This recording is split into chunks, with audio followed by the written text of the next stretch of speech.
Welcome back to Filmmaster Reviews. I'm Adam J. It's really no surprise to my subscribers that I love the Scream series. I think Wes Craven did a wonderful job crafting the films, may he rest in peace, and to date I think all the films range from pretty good to fantastic. Sidney Prescott is one of the most badass final girls in the horror genre, and the side characters like Dewey, Randy, and Gail all help to make the series memorable for audiences. Sadly, Wes Craven passed away in 2015, leaving a legacy of great films behind him. I'm not going to pretend every film he made was a masterpiece, but you know, when he got it right, he got it right. And with his passing, it was pretty much accepted that the Scream franchise would end with Part 4. And to be fair, if that was the last of the franchise, that's a pretty damn good note to go out on. And yes, before anyone says anything, I know there was a Scream TV series, but in all honesty, it has nothing to do with the continuity of the films. It's its own thing entirely. Hell, it didn't even have the same mask until the third season. So, I'm not really including that in this conversation. The TV show is its own animal. Check it out if you're curious. However, we now have Scream 2022, because apparently it's just too hard these days to tack a number onto the end of the title. So, you know what?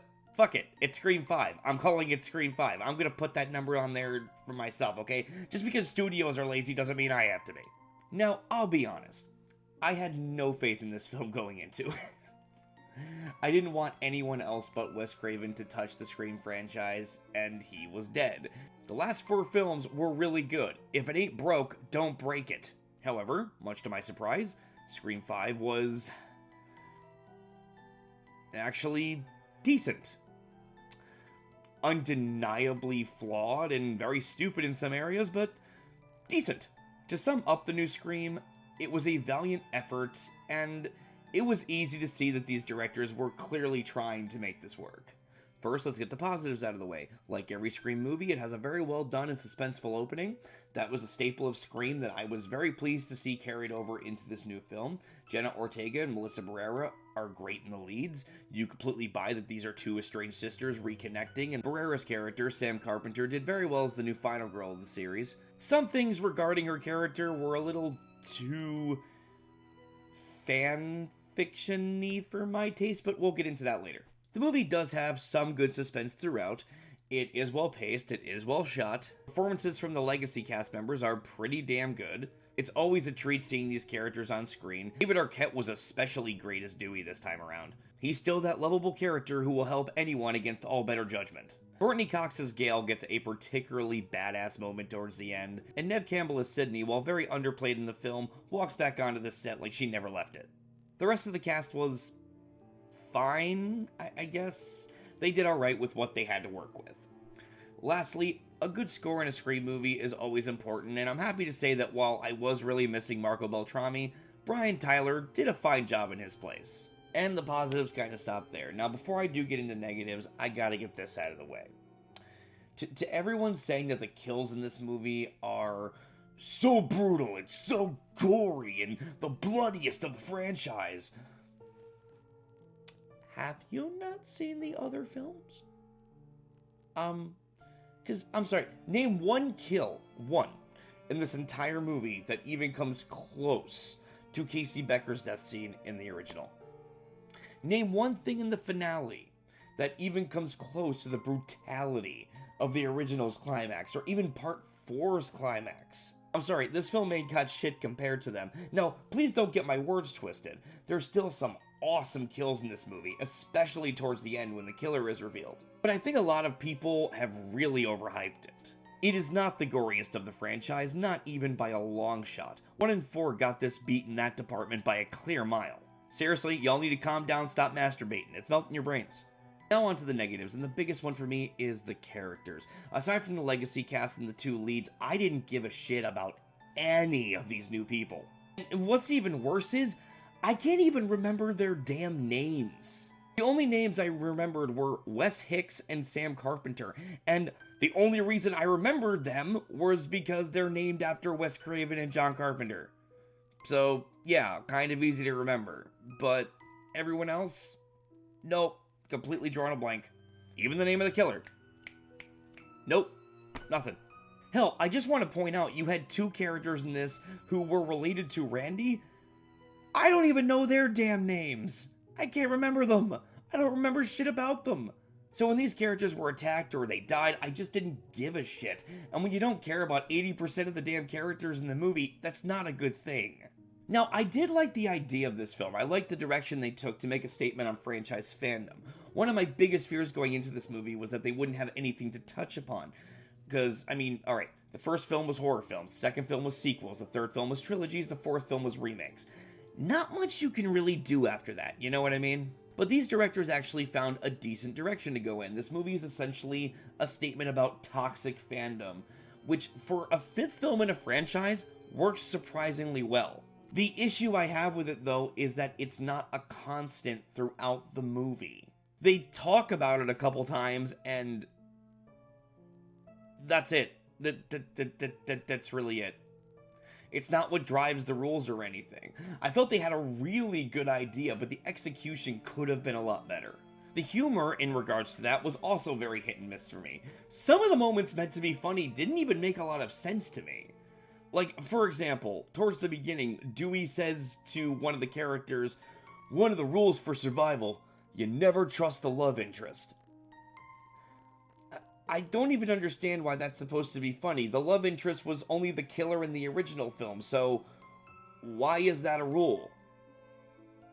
That's only been the case once. Why is that a rule? If this rule was never trust the film nerd, that would have made a lot of sense, but yeah, I just don't get this. I didn't get the joke. Speaking of not making sense, you literally have a character in this movie being killed in her front yard in broad fucking daylights, and not a single person in the area notices this happening. Broad daylight on the front yard. Oh god. There's also 2 segments in a hospital where Ghostface is attacking people, and conveniently enough, no one is around outside of the main characters. I'm sorry, I've never seen a damn hospital so deserted in my life. It's kind of ridiculous. Lastly, I thought who Ghostface turned out to be was just sort of random and lame. It is about on par with Scream 2's reveal for me. So I'm just going to give my rating now, and then I'm going to get into a couple of spoilers here because I can't talk about some of my issues with the movie without spoiling it. There's a bit to like in this movie, and it's a solid slasher film for what it is, but because of the character problems and the various story problems, it really pales in comparison to the other films in this franchise. It's solid with some good performances, but I really think that everyone saying that it's the best since the original really needs to rewatch the sequels again and rethink that assessment. In the end, I'm giving Scream 5 a C. Again, it's not a bad movie, but it is disappointing. Okay, that being said, let's get into some spoilers. This is your warning if you haven't seen the movie. Let's start. It is revealed that Sam Carpenter, the new heroine of this series, is the daughter of Billy Loomis from the original film.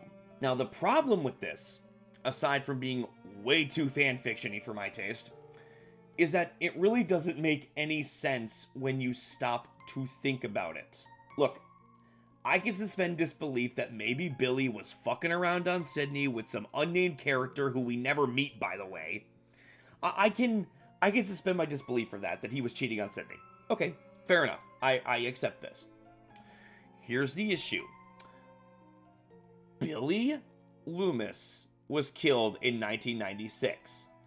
This movie takes place in 2021. With me so far? Okay.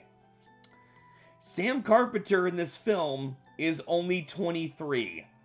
She explicitly states that she left Woodsboro at 18 and didn't return for 5 years. So, how could she be his daughter? He was killed 25 years ago. If she was born 23 years ago... No, that doesn't work.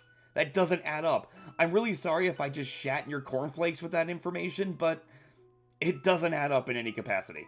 There are 2 killers in this movie. Yes, another one with 2 killers. Killers in this movie, the best friend and the boyfriend. If I could remember their damn names, I would tell you. The best friend seemed like a very lame, random reveal at first, although to be fair, I did like how bad shit she got when she revealed herself. She was clearly having fun, and in a couple moments she reminded me of a female version of Stu. But the second she didn't have the upper hand, she just crumbled like a little bitch, and it ruined all of her intimidation factor.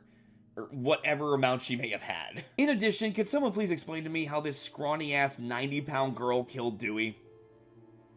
Anyone? No. You really expect... No, fuck you. I don't buy that. I don't buy that. Like, this girl is so goddamn lightweight, he could literally flick a finger and toss her across the room, and she kills him? Bullshit. Sorry, no, I don't buy that. Sorry, not buying it at all. Also, I have to say, I did not like that Dewey and Gale were divorced in this movie. I thought that was unnecessary. But what I hated even more is that Dewey left her. Let me make this very clear. Dewey would have never left Gale. I'm sorry, if you've been following these characters for the last 4 movies, he would have never left her. She might have left him, but he was so fucking loyal to Gale that he never would have fucking left her. So I don't buy that for a second. I do love that Gale was the one to avenge him in the end, and her reaction to his death was pretty much my reaction. I mean, I'm sorry, like, I screamed no in the theater when I saw him get stabbed, and I was crying hard when it happened, even though I knew it was probably coming. But still, I felt like having them divorced was out of character for Dewey and unnecessary as a whole. In regards to the boyfriend being the second killer. Questions. For those who have seen the movie, I have a question for you. What was he gonna do if Sam told him to stay home when she went to Woodsboro? Like, if she told him, no, fuck off, we've only been together 6 months, you stay home, I'm gonna go home. What would he have done? Yeah, plan falls apart right there. What would he have done if the sister fell asleep in the car and didn't notice the inhaler was gone until they were far out of town? Plan falls apart right there. There's literally a scene where he pulls out the inhaler and says, I can't believe this worked. Yeah, you said it, buddy. No one should believe that worked. That was asinine. Like, a million things had to go their way just for their shit to work. At the end of the movie, Gale has been shot, Sydney has been stabbed, and Sam has taken 2 knife wounds to the abdomen. Yet, none of them are being carted off in an ambulance. Apparently, gunshots and stab wounds are just kind of taken as a light breeze. They're all just standing around like, it's a flesh wound. So fucking stupid. Lastly, and this is just a nitpick on my part, but this movie confirms in a blink and you'll miss it scene that Kirby from Scream 4 is alive. That's wonderful. Where the fuck was she? God damn it, if there is a Scream 6, they better bring back that character. Fucking loved Kirby. Justice for Kirby, damn it. So what did you think of the new Scream movie? Please let me know in the comments, and please subscribe if you want to see more.